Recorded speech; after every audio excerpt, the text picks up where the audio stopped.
Roland Marchal, bonjour. Bonjour. Sur le terrain politique, le camp du général Hemeti a signé avec ses alliés une charte constitutionnelle en vue de former un gouvernement parallèle. C'était le mois dernier à Nairobi. Et aussitôt, le secrétaire général de l'ONU a dénoncé un risque de fragmentation du Soudan. Est-ce que les craintes d'Antonio Guterres sont justifiées ?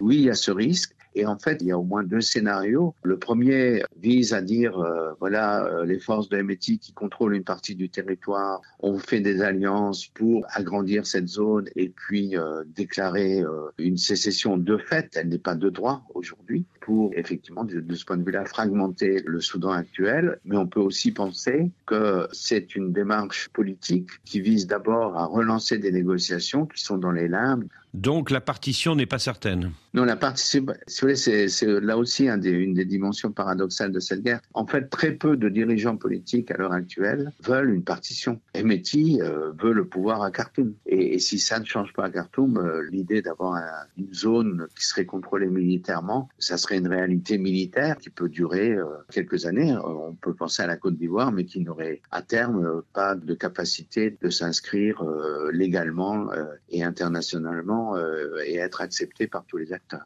Alors d'un côté, le dirigeant Zagawa Mini Arko Minawi soutient le camp du général Bourhan, mais de l'autre, le président tchadien, Mahamat Idriss Déby, qui est lui aussi d'origine Zagawa, est soupçonné par beaucoup d'être proche du camp du général Hemeti. Est-ce que cela ne risque pas de créer des divisions au sein de la communauté Zagawa ? Alors d'abord, on peut dire que le président tchadien prétend à une neutralité et nie toute action de soutien au général Hemeti autre qu'humanitaire. Alors on peut se contenter de cette déclaration, on peut la remettre en cause. Il y a beaucoup de données qui permettent de remettre ça en cause. Mais surtout, ce qu'on voit, c'est que la politique du président tchadien a été une tentative de renationaliser les Zagawa. C'est-à-dire que les Zagawa constituent un groupe ethnique qui est sur la frontière. Et la politique du président Kaka a été d'essayer de montrer aux Zagawa tchadiens qu'il était peut-être de leur intérêt bien compris de se comporter en tchadien beaucoup plus qu'en élément du groupe Zagawa. Est-ce que ça va marcher ? Il faut voir. Mais je crois que ce qu'on peut pronostiquer sans risque de se tromper, c'est le fait que mécaniquement, le Tchad, comme la RCA d'ailleurs, va voir arriver dans les mois qui viennent des combattants armés qui seront de différents groupes, arabes,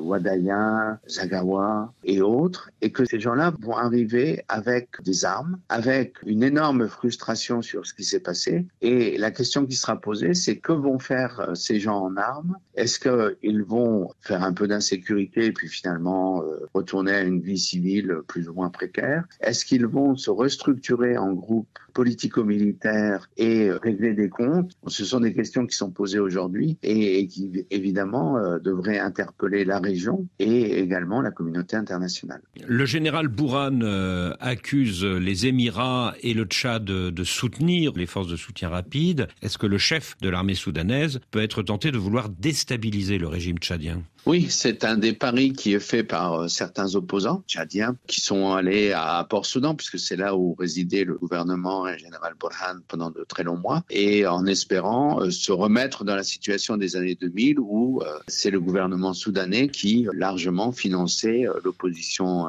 politico-militaire, comme on dit au Tchad, pour, disons, attaquer le régime au Tchad. Et quelle est la parade pour le président Mahamat Idriss Déby ? La première, c'est évidemment d'envoyer des troupes sûres sur la zone frontalière afin de réduire le risque sécuritaire. C'est une option qui fonctionne pas forcément très bien, mais qui fonctionne un peu. Ça dépend des endroits de la frontière. Et puis l'autre option, c'est une option politique, c'est-à-dire que le Tchad retrouve une position qui avait été affirmée avec force au tout début du conflit, en avril 2023, de neutralité active, pas au sens d'aider un camp contre l'autre, mais d'aider à une solution politique qui permettrait aux protagonistes du conflit au Soudan d'obtenir un cessez-le-feu, ce qui est quand même une des exigences quand on voit la catastrophe humanitaire que représente ce conflit, et puis d'aller vers des négociations plus politiques. Je crois qu'on en est très loin. Roland Marchal, merci.